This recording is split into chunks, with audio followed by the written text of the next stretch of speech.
எங்களுடைய அன்பு மாப்பிள்ளை ஜிபிஎஸ் நாகேந்திரன் 54வது பிரான்ச் கம்ப்யூட்டர் ஓபன் பண்றாரு. கிட்டத்தட்ட 54வது பிரான்ச் இது. தமிழ்நாடு, கேரளா, ஆந்திரா எல்லா இடங்களிலும் லெனோவோ, டெல், ஆசிஸ் எல்லா லீடிங் கம்ப்யூட்டர் கம்பெனியும் எல்லா கம்ப்யூட்டர் லேப்டாப்ஸ் எல்லாமே திறப்புவிழா நடந்திருக்கு. அதில் நான் திறந்து வைத்ததில் மகிழ்ச்சி அடைகிறேன். ஜிபிஎஸ் நாகேந்திரனை பொறுத்த மட்டிலும் சொந்த ஊர் ராமநாதபுரம் மாவட்டமாக இருந்தாலும் சென்னை, கேரளா, ஆந்திரா போன்ற இடங்களில் வந்து தொழில் பண்ணுவது என்பது தன்னுடைய உழைப்பால் இவ்வளவு உயர்ந்து நிற்கிற ஒரு நல்ல உள்ளத்துக்கு சொந்தக்காரர்.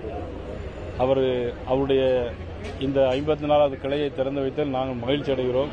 இன்னும் அது பல்கி பெரிய ஆலமரம் போல் நிறைய பிரான்ச் திறப்பதற்காக நான் அவரை மனமாற வாழ்த்துகிறேன்.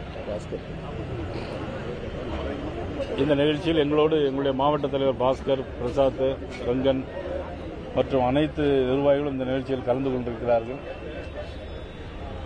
இன்றைக்கு தமிழ்நாட்டில் பொறுத்த மட்டும் மிக முக்கியமாக ஓடிட்டு இருக்கக்கூடிய விஷயம், தமிழ்நாட்டில் சட்டம் ஒழுங்கு சரியில்லை. தமிழ்நாட்டில் முதல்வருடைய கட்டுப்பாட்டில் காவல்துறை இல்லை. காவல்துறையை யாரெல்லாமோ தலைமைச் செயலகத்திலிருந்து இயக்கிட்டு இருக்கிறாங்க. அந்தந்த மாவட்ட எஸ்பி, டிஎஸ்பி என்ன செய்யறாங்கன்னா, தலைமை செயலகத்திலிருந்து யாரோ போன் பண்ணி சொல்ல அதை திருப்புவனத்தில் அஜித்குமாரை போலீசார் கடத்தி சென்று படுகொலை செய்திருக்கிறார்கள். சிறப்பு காவல் படை அது ஒரு வழக்கு பதிவுப்படும் போது எஃப்ஐஆர் போட்டு அதுக்கு பிறகு அந்த எஃப்ஐஆரில் விசாரிக்கப்பட்டு அது பிறகு சார்ஜ் ஷீட் போடப்பட்டு தண்டனை கொடுக்கணும். ஆனால் அஜித்குமாரை பொறுத்த மட்டும் நேரடியாகவே சிறப்பு காவல் படை அவளை தூக்கிட்டு போய் இரும்பு கம்பியால் அடித்து கொடூரமான கொலை செய்திருக்கிறார்கள். இப்படிப்பட்ட சூழ்நிலை மிக மோசமான ஒரு சூழ்நிலை. தினசரி கொலை, கொள்ளை, கற்பழிப்பு போன்ற சம்பவங்கள் நடைபெற்றே வந்து கொண்டிருக்கிறது. திருப்புவனத்தில் சிவகங்கை பக்கத்திலே பார்த்தீங்கன்னா பள்ளிக்கூடத்துக்கு போன ஒரு சிறுவன், 7 வயசு சிறுவன் அங்கு பள்ளியில் மர்மமான முறையில் அங்கு அவர் இறந்திருக்கிறார். அதற்கு நீதி விசாரணை வேண்டும் என்று கேட்டிருக்கிறோம். அஜித்குமார் கொலை வழக்கிலும் நீதிபதிகள் நல்ல முறையில் செயல்பட்டிருக்கிறார்கள். எங்களுக்கு முழுவதுமாக சிபிஐ விசாரணை வேண்டும் என்று நாங்கள் கேட்டிருக்கிறோம். இன்றைக்கு கூட நான் இப்போ நேரே திருப்புவனத்துக்கு தான் இப்போ போகிறோம். எங்களுடைய நிர்வாகிகளோடு நாங்கள் திருப்புவனத்துக்கு போய் அங்கே வீட்டில் போய் துக்கம் விசாரிச்சுட்டு வரலான்னு இன்னைக்கு இப்போ இந்த நிகழ்ச்சி முடிச்சு நேரே அங்கே தான் போகிறோம். அதுல நுங்கம்பாக்கம் போலீஸ் நிலையத்தில் பார்த்தீங்கன்னா ஒரு சிறுமி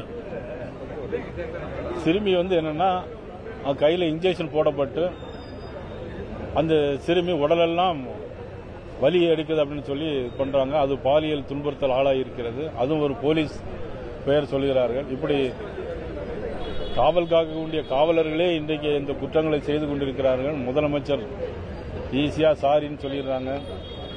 ஏற்கனவே 24 லாக்அப் டெத் நடந்திருக்கு. ஆனால் எதுவுமே லாக்அப் டெத் நம்ம சொல்ல முடியாது. எல்லாமே படுகொலைன்னு தான் சொல்லணும். போலீசாரால் செய்யப்பட்ட படுகொலைகள். இது அனைத்திற்கும் முதலமைச்சரே பொறுப்பேற்க வேண்டும். முழுமையான நீதி விசாரணை வேண்டும். சிபிஐ நீதி விசாரணை வேண்டும் நாங்கள் கேட்டுக்கொள்கிறோம். பள்ளிக்கூடங்களில் பார்த்தீங்கன்னா கிருஷ்ணகிரி மாவட்டத்தில் காலையில் உணவு சாப்பிட போட குழந்தை அந்த சாம்பாரில் பள்ளி கிடந்திருக்கு. போன வாரம் தாராபுரம் மாவட்டத்தில் அதே மாதிரி பள்ளி கிடந்திருக்கு. பள்ளி கல்வித்துறை, காவல்துறை இதெல்லாம் தமிழகத்தில் செயல்படுதா என்பது கேள்விக்குறியாக இருக்கு.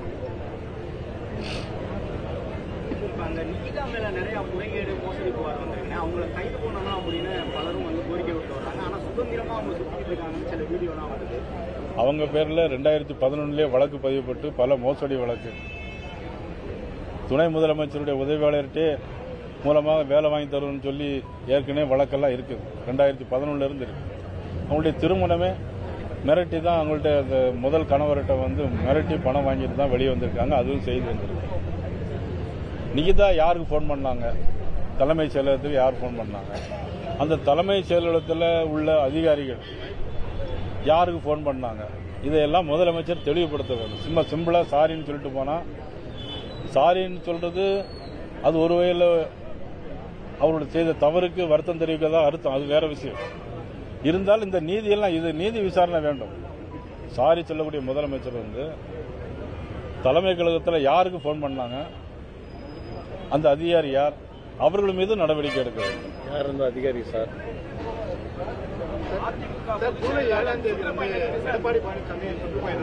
ஆமா,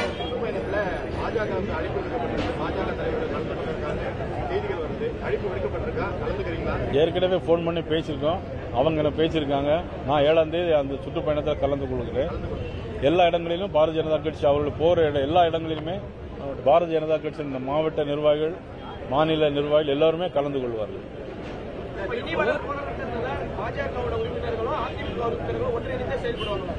ஆமா, இனி எல்லா போராட்டங்களிலும் ஒன்றிணைந்தே செயல்படுவார்கள். தேர்தலுக்கு முன்னாடி பாஜக கூட்டணியில பல கட்சிகளை நீங்க பேசியிருந்தீங்க. விஜய் கூட தேசிய ஜனநாயக கூட்டணியில இணையலாம் அப்படிங்கிற கருத்து நீங்க பேசியிருந்தீங்க. இன்னைக்கு நடக்கக்கூடிய செயற்குழு கூட்டத்தில் இது தொடர்பா உரிய விளக்கம் அளிக்க இருப்பதா விஜய் தரப்புல தகவல் சொல்லியிருக்காங்க. நீங்க கூட்டணி தொடர்பா ஏதாவது பேசியிருந்தீங்களா? என்ன விளக்கம் அளிக்க இருப்பதா? இல்ல, அதை பத்தி நான் இப்ப எதுவும் சொல்ல முடியாது. ஏன்னா இன்னும் அவங்க செயற்குழு கூட்டம் நடக்குது. அதுல அவர்கள் விருப்பப்படி முடிவு எடுப்பாங்க. ஆனா இன்னும் தேர்தலுக்கு இன்னும் ரொம்ப நாள் இருக்கு, 10 மாசம் இருக்கு. நல்லதே நடக்கும். இந்திய அலைன்ஸுடைய இந்திய தலைவர்கள் வந்து விஜயை தொடர்பு கொண்டு தொடர்பா பேசிருக்காங்களா? விஜய் கட்சியோ இல்ல விஜய் கட்சியில இல்ல, அதை பத்தி நான் இப்ப எதுவும் கருத்து சொல்ல முடியாது. அதை பற்றி நான் இப்பொழுது எதுவும் கருத்து சொல்ல முடியாது. என்ன மாதிரியான அட்வைஸ், ஒரு ஃபினான்ஷியல் எய்டோ நீங்க ஹெல்ப் பண்ணலாம்னு? ஏன்னா கட்சிகள் ஒரு மாதிரி ஒன்று வந்துகிட்டே இருக்கு. அவங்களுக்கு என்ன சப்போர்ட் தேவையில்லை, அவங்களுடைய டிமாண்ட் என்னன்றதை நீங்க அரசாங்கத்திற்கு எடுத்து வந்தீங்களா? என்ன இல்ல, அவங்கள்ட்ட கேட்டுட்டு இப்போ ஏற்கனவே அரசாங்கத்தில் அவருடைய சகோதரருக்கு வேலை கொடுப்பதா சொல்லியிருக்கிறாங்க. அவங்க என்ன பண்ணியிருக்காங்க அப்படின்னு பார்த்துட்டு ஏற்கனவே 5 லட்சம் ரூபா கொடுத்ததாகவும் சொன்னாங்க. அது வந்து காணாது. மினிமம் ஒரு 50 லட்சம் ரூபா அங்கே அரசு கொடுத்தால்தான் அந்த குடும்பத்துக்கு சரியா இருக்கும். நாங்களும் எங்களுடைய உதவியை கண்டிப்பாக செய்வோம். அஜித்குமார் மரணத்துல உடனடி நடவடிக்கை எடுத்திருக்கோம்னு முதலமைச்சரும் திமுக தரப்புல சொல்றாங்க. எஸ்பி வரை நடவடிக்கை எடுத்திருக்கோம் அப்படின்னு. அதான் நாங்க கேட்கக்கூடிய கேள்வி, திமுக தேர்தல் அறிக்கையில் சொல்லியிருந்தாங்க சாத்தாங்குளம் பெலிக்ஸ், அதுக்கு அவங்க பொது தேர்தல் 2020 பொது தேர்தல் வரைக்கும் அதை வச்சே போராட்டம் நடத்திக்கிட்டே இருந்தாங்க. அதுக்கே இன்னும் ஒரு தீர்வு காணல. ஆனா அண்ணா பல்கலைக்கழகத்தில் ஞானசேகரனுக்கு 5 மாசத்திலே தீர்ப்பு வந்துருச்சு. அண்ணா பல்கலைக்கழகத்தில் ஞானசேகரனுக்கு 5 மாசத்திலே தீர்ப்பு வந்துச்சு. ஆனா அந்த பெலிக்ஸுக்கு இன்னும் தீர்ப்பு வரவே இல்லை. இவங்க ஆட்சிக்கு வந்து 4 வருஷம் ஆச்சு. இதை வச்சுதான் ஆட்சிக்கே வந்ததாக வேற சொல்லிட்டு இருந்தாங்க. ஆக சாத்தாங்குளம் பெலிக்ஸுக்கு ஒரு நீதி, அஜித்குமாருக்கு ஒரு நீதி அப்படிங்கிற மாதிரி இல்லாம எங்களுக்கு சிபிஐ விசாரணை வேணும். சிபிஐ விசாரணைக்கு மாற்றப்பட்டதா முதலமைச்சர் அறிக்கை இதுவரைக்கும் சிபிஐ தரப்புல கேஸ் ஒப்படைக்கல அப்படிங்கிற மாதிரி.